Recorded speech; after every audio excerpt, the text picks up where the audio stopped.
दास जी का लेते हैं और भारत इलेक्ट्रॉनिक्स लिमिटेड यानी बीईएल पे राय जानना चाहते हैं। क्या बात है, आज डिफेंस चूंकि चले हैं, लगता है ढेर सारे सवाल उसी से जुड़े हुए आए हुए हैं। और इनकी बाइंग प्राइस एक बार बता देता हूं अजीत, 257 पे इन्होंने खरीदारी की हुई है। मतलब कमाल के स्तरों पे तो खरीदारी है ही इनकी। और जरा मुनाफा देखिए, 6,650 शेयर इन्होंने लिए हुए हैं। तो सबसे पहले तो इनको ढेर सारी बधाई देनी होगी। और राय क्या ही दी जाएगी इसमें, लेकिन डिफेंस पॉकेट चल रहे हैं, जाहिर सी बात है। और जिस तरह के ऑर्डर्स की भी खबरें आई, जिस तरह का करार हुआ है, उससे भी बहुत इम्पैक्ट पड़ा है। रक्षा सौदों को लेकर सरकार काफ़ी बुलिश है और 80,000 करोड़ के रक्षा सौदों को मंजूरी मिली है रक्षा मंत्रालय से। तो उसका इम्पैक्ट भी स्टॉक पर दिख रहा है। इनकी बाइंग बड़ी शानदार है। 257 की क्या राय होगी? वापस मैं ये बोलना चाहता हूँ, अच्छा लेवल से होल्ड कर रहे हैं तो कंटिन्यू रखे। जब तक 400 अगर ब्रेक नहीं करता तो इसमें कोई रिवर्सल पैटर्न नहीं आता है। फ्रेश ब्रेकआउट अभी जो आएगा वो 428 के ऊपर जब क्लोजिंग आएगा, उसके बाद एक वापस एक जो बोलते हैं ग्राउंडिंग फॉर्मेशन जैसा पैटर्न हुआ है वीकली पे एंड मंथली पे, उसका ब्रेकआउट आएगा और वापस एक नया जो लेग है अपवर्ड जर्नी चालू कर सकता है। कंसोलिडेशन है, जब मार्केट पिट भी रहा था ये स्टॉक इतना गिरावट मुझे देखने को नहीं मिला। तो रिलेटिव परफॉर्मर भी रहा है मार्केट को, अगर मार्केट के साथ कंपेयर करें तो होल्ड करें।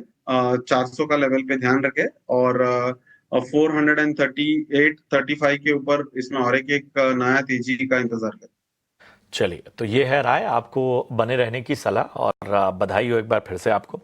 अभिषेक। तो अभिषेक जी, पहले एक छोटा डिस्क्लोजर देना मेरे ख्याल से बहुत। पहला तीर हमारे तर्कश में से है रक्षा क्षेत्र से जुड़ी हुई एक सरकारी कंपनी जिसका चर्चा बहुत हो रही है पिछले कुछ दिनों में। अभिषेक भाई, ऑर्डर बखूबी मिल रही है इनको और निरंतर ऑर्डर मिल रहे हैं और उतनी ही उनका अनुभव है और जमीनी स्तर पर उस ऑर्डर बुक को एग्जीक्यूट करने के लिए भारत इलेक्ट्रॉनिक्स लिमिटेड बीईएल इस पहले तीर का हमने चयन किया है हमारे तर्कश में से।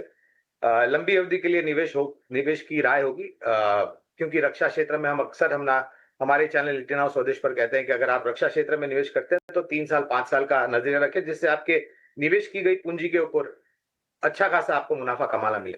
तो भारत इलेक्ट्रॉनिक्स लिमिटेड, इसको हमने एक उपनाम भी दिया है। अगर आप इजाजत दे तो वो उपनाम भी मैं इसको देता हूं, पोर्टफोलियो का सुरक्षा कवच। ये हमने उपनाम दिया है भारत इलेक्ट्रॉनिक्स लिमिटेड को। अनुमानित लक्ष्यांक करीबन 480 के आसपास के। सर, एक आम आदमी एआई और चैट जीपीटी से क्यों भागे जा रहा है? क्यों उसको आसान शब्द में कोई सिखा नहीं पा रहा है? देखिए, लक्ष्यांक करीबन 480 के आसपास के। ठीक है, 410 रुपए के आसपास के भाव हैं बीएल के। और हमने देखा था कुछ दिनों पहले ही उन्होंने एक करार किया था, डिफेंस में बड़ा करार किया था फाइटर प्लेन से जुड़ा हुआ, और लक्ष्य 480 रुपए का, अवधि 1 साल की बता रहे हैं गौरांग सर। करीब 75,000 करोड़ रुपए के आसपास की ऑर्डर बुक है बीएल की, सॉलिड ऑर्डर बुक है, सरकारी कंपनी है भारत इलेक्ट्रॉनिक्स। इस पर आप भरोसा करके चलिए। तो रॉकेट से मिलते जुलते स्पेस से पहला रॉकेट शेयर गौरांग सर की तरफ से आ गया है।